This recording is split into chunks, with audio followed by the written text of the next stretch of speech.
Olá, irmãos, paz seja com todos. Bem-vindos a mais uma videoaula da nossa classe da DBQ, a classe dos jovens e dos adolescentes. E hoje nós vamos dar continuidade aos nossos estudos de personagens bíblicos que têm muito a nos ensinar com a sua história de vida.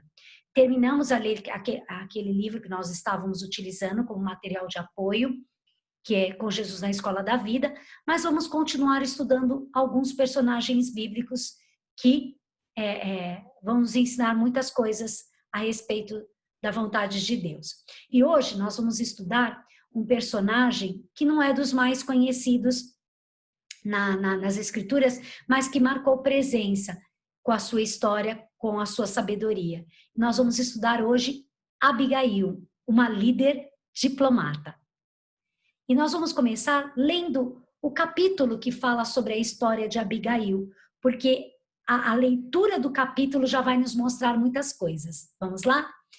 1 Samuel, capítulo 25, a partir do versículo 1.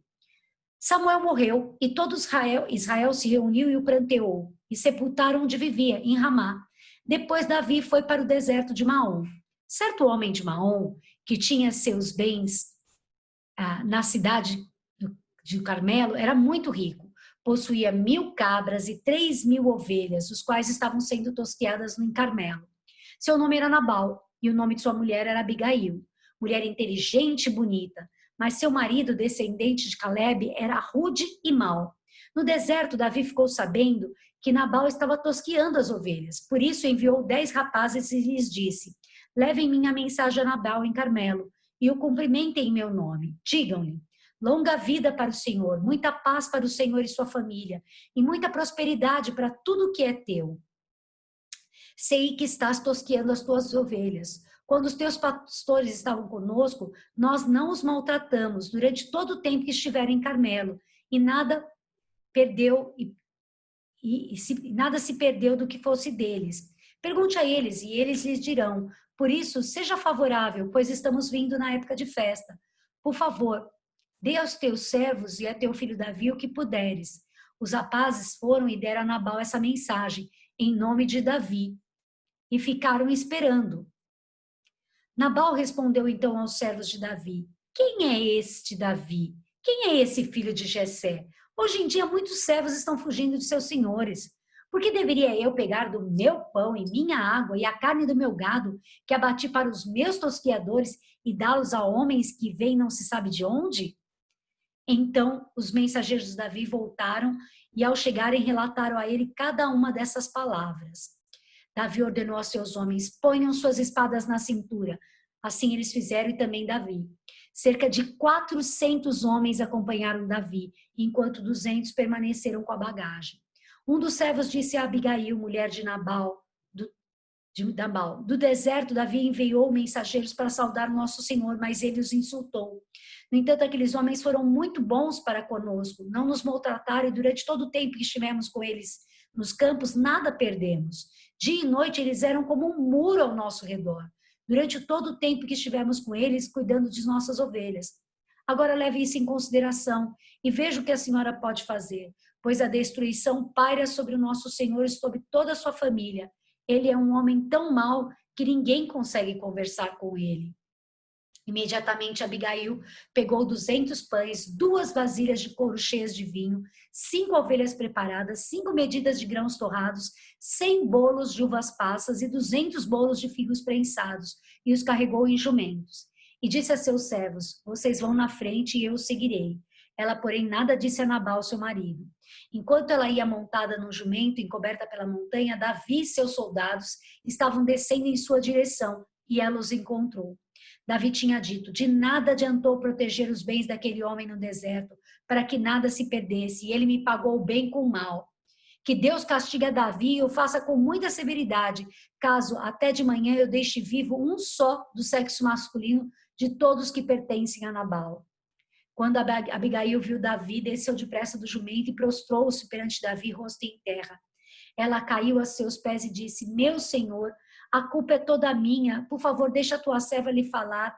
Ouve o que ela tem a dizer. Meu Senhor, não dês atenção àquele homem mau, Nabal. Ele é insensato conforme o seu nome significa, e a insensatez o acompanha. Contudo, eu, tua servo, não vi os rapazes que meu Senhor enviou. Agora, meu Senhor, juro pelo nome do Senhor e por tua vida, que foi o Senhor que o impediu de derramar sangue, de vingar-se com as suas próprias mãos. Que teus inimigos e todos os que pretendem fazer-te mal sejam castigados como Nabal. E que este presente que esta tua serva trouxe ao meu Senhor seja lhe dado aos homens que o seguem. Esqueça, eu te suplico, a ofensa da tua serva, pois o Senhor certamente fará um reino duradouro para ti, que travas os combates do Senhor, e em toda a tua vida nenhuma culpa se acha em ti. Mesmo que alguém te persiga para tirar-te a vida do meu Senhor estará firmemente segura, como as dos que são protegidos pelo Senhor teu Deus. Mas a vida de teus inimigos será tirada para longe por uma tiradeira. Quando o Senhor tiver feito a meu Senhor todo o bem que prometeu e te tiver nomeado líder sobre Israel, meu Senhor não terá no coração o peso de ter derramado sangue desnecessariamente, nem de ter feito justiça com as próprias mãos. E quando o Senhor tiver abençoado a ti, lembra-te da tua serva. Davi disse a Abigail: bendito seja o Senhor, o Deus de Israel, que hoje a enviou ao meu encontro. Seja você abençoada pelo seu bom senso e por evitar que eu hoje derrame sangue e me vingue com as minhas próprias mãos.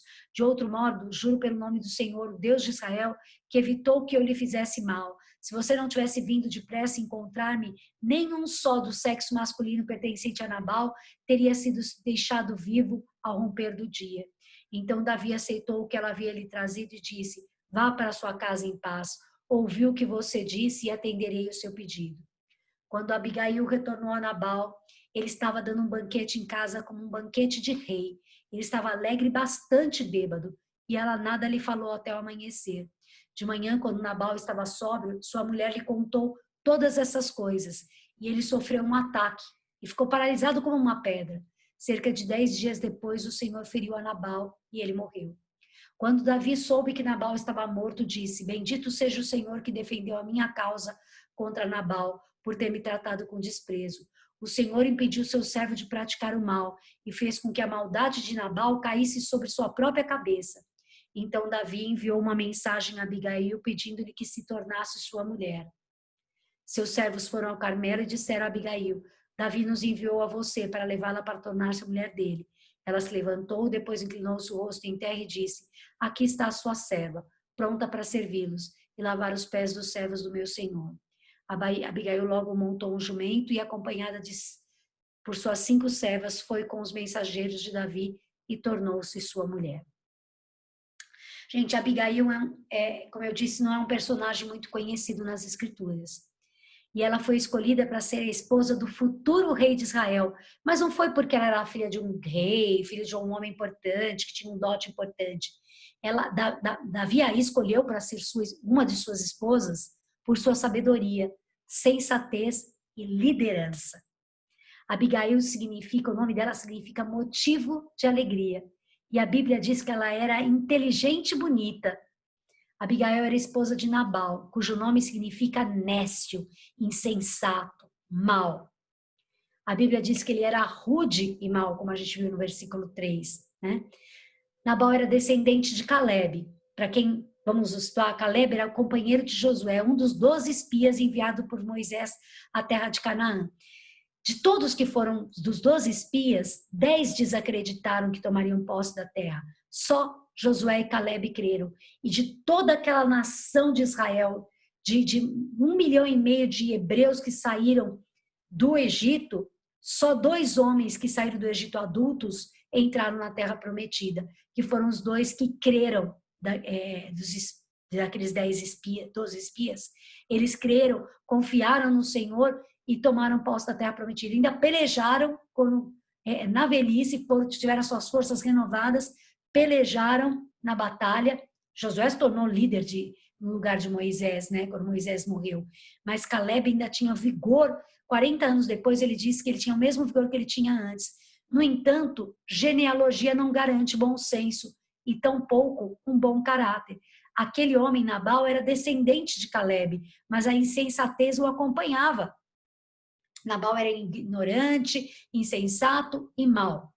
Era um homem tirano e ainda um beberrão. Era muito rico, mas isso não lhe garantiu ser sábio ou ter bons modos. Nabal era bruto, era rude, era um ogro, né? Nabal teve sorte, pois não poderia encontrar uma esposa melhor, né? Mas Abigail não poderia ter encontrado um esposo pior. E aí, meus irmãos, irmãs queridas, irmãs solteiras que pretendem se casar, a escolha é sua.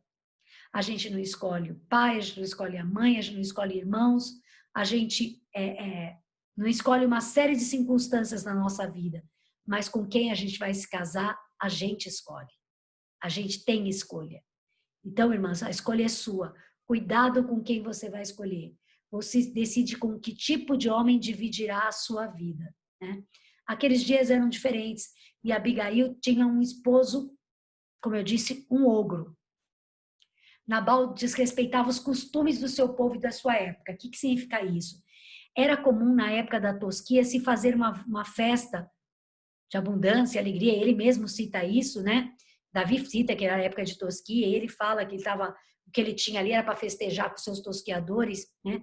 E nessa ocasião, todos comiam e bebiam em conjunto e de graça, indistintamente. Se celebrava a abundância do que tinha sido produzido, né? E se era generoso. Mas Nabal era um homem completamente sem noção e insultava a todos. Porém, certo dia insultou a pessoa errada, Davi, acompanhado de um exército de 600 homens. O servo fiel de Jeová, a quem Samuel, o profeta, tinha ungido, revelando que Davi seria o escolhido de Deus para substituir o rei Saul. Como dava muito trabalho alimentar todos os homens no ermo, Davi enviou 10 mensageiros a Nabal pedindo ajuda. Só que quando os pastores de Nabal estavam lá no campo, no Carmelo, Davi os encontrou e ele os ajudou a proteger. Como disse o próprio servo de Nabal, eles eram como um muro ao redor deles e eles não perderam nada naquele tempo que eles estavam no campo, porque Davi e seus homens tomaram conta deles. Então, no mínimo, ele tinha que ter uma gratidão para com Davi e seus homens. Davi escolheu o momento certo, era uma época de se repartir, de se ser generoso, pois ele fez isso em uma época festiva de tosquia, que era comum fazer banquetes e demonstrar generosidade. Davi também escolheu bem as palavras, ele foi em humildade, usando termos respeitosos e até se referiu a si mesmo como teu filho Davi, se colocando em submissão, reconhecendo respeitosamente o fato de Nabal ser mais velho. Mas em vez de ajudar, Nabal insultou Davi e o tratou como um ser insignificante. Falou, quem é esse Davi? Esse filho de Jessé? Tem muito servo que está fugindo do seu senhor aí, né? Davi foi gentil e polido, mas o seu pedido não era exatamente um favor. Pelo costume da época, era meio que um dever de Nabal ser generoso, ainda mais porque Davi tinha cuidado dos pastores de Nabal no campo, né? Davi e seus homens tinham prestado apoio aos servos de Nabal. Serem recompensados e participarem da celebração da festa da tosquia era algo justo e previsto dentro da cultura daquele povo, né? E aí aqui a gente queria parar para refletir com vocês a respeito, irmãos, dessa questão do significado dos costumes da época, né? Então, nós vivemos uma sociedade como aqueles homens viviam e que tem costumes, existem regras a serem obedecidas. Existe um padrão cultural que determina o que é certo e justo, e para aquele povo, ele deveria ter sido generoso com Davi, né? E os seus homens. A ética é estabelecida de acordo com a cultura, e isso é um exemplo de um marco que não deve ser removido. Sabe lá o texto de Provérbios 22, 28? Não mude de lugar os antigos marcos que limitam as propriedades e que foram colocados por seus antepassados, né? Então, existem regras pré-estabelecidas que nós devemos honrar e não devemos removê-la, porque isso trará prejuízos, trará injustiça, isso trará a fragilidade da sociedade que nós vivemos, das regras éticas, dos direitos que as pessoas têm. Não mude de lugar. Em outra versão diz, não remova os marcos antigos que colocaram vossos pais e que delimitam propriedades, né? O padrão de Deus é superior e mais excelente, mas ele não nos isenta de cumprir regras culturais, sociais, políticas e etc., né? Então, por exemplo, como é que você se porta perante os tributos do seu país? Os tributos que lhes são cabidos, como é que você faz? Você sonega? Para ter vantagens, você deixa de dar a César o que é de César? Significa isso? Dar os impostos que são devidos aos governantes? Você burla regras? Pode ser no seu trabalho, pode ser na sua escola, pode ser na sociedade.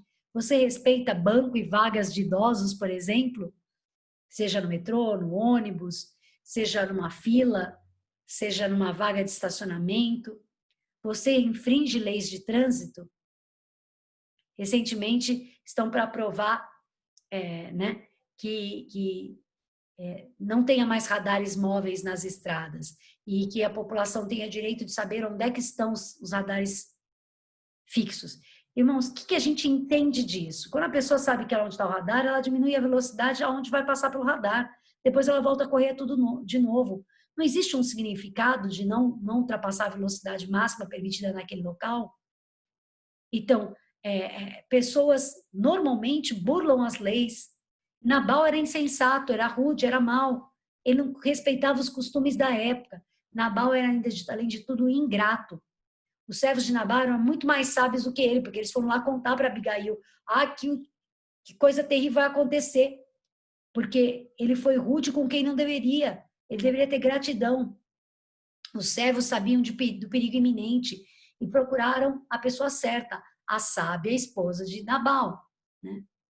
A Bíblia diz, lá em Provérbios, que a mulher sábia edifica a sua casa, mas com as suas próprias mãos, a insensata derruba a sua própria casa. Né?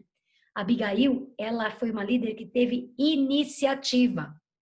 Ela agiu com sabedoria e com diplomacia. Um bom líder, e todo líder cristão deve ser bom, tem o dever de ser bom, né? Todo líder, bom líder, deve ter iniciativa, agir com sabedoria, a ser diplomata e agir com prudência. Queridos, ter iniciativa, protagonismo, né? Proatividade, mas agir com sabedoria. Tem muita gente que é proativa, que é protagonista, que tem iniciativa, mas não tem sabedoria, ou não sabe usar as palavras certas, ser diplomata, né? Não sabe agir com prudência. E o líder deve ter essas características positivas. Abigail pensou e agiu rápido. Ela preparou um presente generoso, lembrando que Davi estava com 600 homens, né? Para Davi e seus homens. Incluía pão, vinho, carne de ovelha, grãos torrados, tortas de passas, de figos. Ela preparou o melhor. Agora fica interessante que ela não teve tempo para preparar isso por dias. Não, assim, foi uma questão de reunir. Ela sabia o que tinha à disposição, ela era uma boa dona de casa. Ela sabia, como era época de tosquia, era época de festas, tinha muita coisa produzida. Ela sabia o que tinha e já mandou separar. Então ela mandou seus servos ir na frente de encontro a Davi com as provisões e depois seguiu sozinha. Por saber como Nabal era insensato, ela não contou nada para o marido antes de ir, porque senão ele não ia deixá-la ir.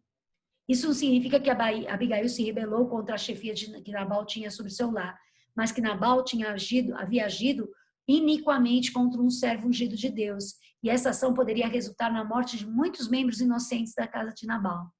Se Abigail não tivesse feito nada, teria sido conivente com a ação do seu esposo e se tornado culpada como marido. Lembre-se, deve-se colocar a submissão a qualquer tipo de autoridade, né, abaixo da submissão a Deus. Quando submeter-se a uma autoridade, seja ela familiar, seja ela política, governamental, seja qual for, quando se submeter a uma autoridade vai contra os princípios de submissão a Deus, você fica com a submissão a Deus. Né? Uma boa liderança não se faz apenas com criatividade. Uma boa liderança requer treinamento. E a gente tem na palavra de Deus, por isso que nós estamos estudando personagens bíblicos, uma grande, boa, maravilhosa referência para a gente se tornar líder sábio, pessoas cheias de sabedoria, né? O Sermão do Monte, ele é um resumo dos evangelhos, né? E está lá no capítulo, tem em outros evangelhos, mas no Evangelho de Mateus está no capítulo 5, 6 e 7, né? E o Sermão do Monte é esse resumo que nos mostra como conduzir-nos, né? Em Mateus vemos Jesus iniciando esse sermão com as características e recompensas de uma pessoa feliz e abençoada. Ele começa o Sermão do Monte, na narrativa de Mateus, com as bem-aventuranças, né? E ali a gente percebe o padrão de conduta que a gente deve ter, né? Tá aí uma boa lista de metas para desenvolver uma liderança feliz e abençoada. As bem-aventuranças, né? E olha o que diz lá o texto de Mateus. Vendo as multidões, Jesus subiu ao monte e se assentou, e seus discípulos aproximaram-se dele. E ele começou a ensiná-los, dizendo: Bem-aventurados os pobres em espírito, pois deles é o reino dos céus. Bem-aventurados os que choram, pois eles serão consolados. Bem-aventurados os humildes, porque eles receberão a terra por herança. Olha só, os humildes herdarão a terra. Não são os fortes, corajosos, valentões, mas os humildes receberão a terra por herança. Bem-aventurados os que têm fome e sede de justiça, porque serão satisfeitos. Bem-aventurados os misericordiosos, porque obterão misericórdia. Bem-aventurados os puros de coração, pois verão a Deus. Olha que bem-aventurança preciosa. Bem-aventurados os puros de coração, porque verão a Deus. Bem-aventurados os pacificadores. Olha Abigail aí, porque serão chamados filhos de Deus. Bem-aventurados os perseguidos por causa da justiça, pois deles é o reino dos céus. Bem-aventurados serão vocês quando por minha causa os insultarem, perseguirem e levantarem todo tipo de calúnia contra vocês. Alegrem-se e regozijem-se, porque grande é a recompensa de vocês nos céus, pois da mesma forma perseguiram os profetas que viveram antes de vocês. Nabal não viveu nenhuma dessas bem-aventuranças, né? Conforme a gente vê a descrição dele lá em 1 Samuel 25. Abigail então se encontrou com Davi e apressou-se em descer-se do jumento e imediatamente se curvou diante de Davi, suplicando por misericórdia em favor do seu marido e dos homens de sua casa. Toda aquela arrogância de Nabal, Abigail fez o contrário. Ela se prostrou, mostrou humildade, elogiou, honrou, abençoou Davi, né? Proferiu palavras de bênção. Ela assumiu a responsabilidade de tudo que havia acontecido e pediu perdão a Davi. Bem-aventurados os humildes, pois eles receberão a terra por herança.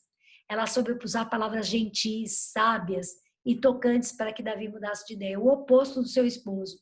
O resultado dessa ação de Abigail foi a salvação de dezenas de vidas que naquela noite seriam exterminadas pela ira e indignação de Davi. Quanta sabedoria, irmãos! Quanta graça, quanta diplomacia havia na vida de Abigail e houve naquela circunstância. Davi louvou a Deus por ter enviado Abigail ao seu encontro, porque ele percebeu que ele teria derramado tanto sangue inocente. Davi aceitou os presentes e reconheceu a sensatez de Abigail e agradeceu por tê-lo impedido de entrar em uma guerra que depois o faria apenas sentir culpa de sangue. Davi também disse: sobe em paz para a tua casa. E humildemente acrescentou: escutei a tua voz. A Bíblia diz que a vingança pertence a Deus, Hebreus capítulo 10. Pois conhecemos aquele que disse: a mim pertence a vingança, eu retribuirei. E outra vez, o Senhor julgará o seu povo. A gente não precisa exercer justiça com as nossas próprias mãos, irmãos. Devemos ser justos e instrumentos de justiça, mas isso não significa fazer justiça com as nossas próprias mãos. Devemos lembrar que em Jesus fomos feitos sacerdotes. E uma das funções principais do sacerdote é reconciliação. Reconciliação dos homens entre si, reconciliação dos homens para com Deus. Esse é o ministério que hoje todos nós temos. Todos nós somos chamados para o ministério sacerdotal. Nós somos um reino de sacerdotes, Apocalipse 1:6. Somos sacerdócio real, sacerdotes do grande rei, né? Devemos nos lembrar da quinta bem-aventurança. Bem-aventurados os misericordiosos, porque eles alcançarão misericórdia. Ou a sétima bem-aventurança, bem-aventurados os pacificadores, porque serão chamados filhos de Deus. Deus é justo e executará a punição daqueles que a merecem. E aí, Abigail, com a palavra, né, positiva de livramento de Davi, ela sobe para casa e ao chegar em casa, ela encontra aquele marido ogro, né, dando uma festa de arromba, uma festa como se fosse de rei, diz o texto, né, só que ele estava totalmente embriagado. Ela falou: não vai ser bom falar hoje, né? Mais uma vez ela teve sabedoria e deixou para falar com ele de manhã, quando ele estivesse sóbrio, né? E ela foi lá e contou o que aconteceu. Abigail poderia imaginar que aquele marido dela, como um ogro que era, né, desataria a impropérios para ela, né? Sem dúvida, ela já esperava uma reação explosiva e talvez violenta, mas Nabal ficou sentado imóvel. O Senhor feriu Nabal naquele momento. Sua morte não foi, 10 dias depois, Nabal veio a falecer. Sua morte não foi consequência de mero problema de saúde, mas sim porque o próprio Deus havia entrado com providência, né? E aí, olha a parte curiosa do desfecho desse capítulo. Abigail ficou livre daquele casamento que era um pesadelo com aquele ogro, né? E quando Davi soube da morte de Nabal, ele enviou os seus mensageiros com uma proposta de casamento para Abigail. Ele falou assim, essa mulher cheia de sabedoria, de prudência, de diplomacia, essa mulher merecia ser mulher do rei, né? Abigail aceitou o pedido e casou-se com Davi. Então, que lições, irmãos, nós podemos aprender com a liderança de Abigail? Primeiro, ela teve discernimento e viu o perigo. Segundo, ela teve iniciativa. Terceiro, ela exerceu liderança em tempo oportuno. Não era a hora dela se esconder atrás do marido, era a hora dela agir. E ela agiu e mostrou como ela era eficiente na sua liderança. Quarto, ela exerceu diplomacia. Quando ela se achegou a Davi, com todos aqueles presentes, ela foi diplomata. Ela foi prudente, né? Ela agiu de tremenda prudência, da maneira com que ela se aproximou de Davi, da maneira com que ela intercedeu, os presentes que trouxe. Ela foi sábia, ela foi humilde, porque ela se prostrou diante de Davi. Ela trouxe livramento para os inocentes da sua casa. E ela foi recompensada, se tornando a esposa do rei. Meus queridos, que nós venhamos aprender, desenvolver nas nossas vidas essas características, discernimento, iniciativa, exercer liderança no tempo necessário, agir com diplomacia, ser prudente, sábia, humilde, e que Deus nos use para trazer livramento aos inocentes. Amém? Vamos orar? Senhor nosso Deus, muito obrigada por esse personagem, Abigail. Oh Deus, que nós possamos aprender com ela e possamos ser prudentes. Dá-nos esse ministério de reconciliação que nos está predestinado como sacerdotes, que nós possamos desenvolver esse ministério, que nós sejamos aqueles que traz paz, que exerce misericórdia e traz paz, traz graça ao meio em que está. Senhor, em nome de Jesus, afasta-nos desse sentimento insensato de Nabal e dá-nos o coração igual ao de Abigail, cheio de sabedoria, graça, prudência, iniciativa, em nome de Jesus. Em nome de Jesus, cuida de cada um dos meus irmãos, Senhor. E os abençoa pelo poder da sua palavra. Em nome de Jesus. Queridos, que Deus os abençoe. Fiquem na paz e até a próxima aula da nossa classe da DBQ. Deus os abençoe. Um beijo.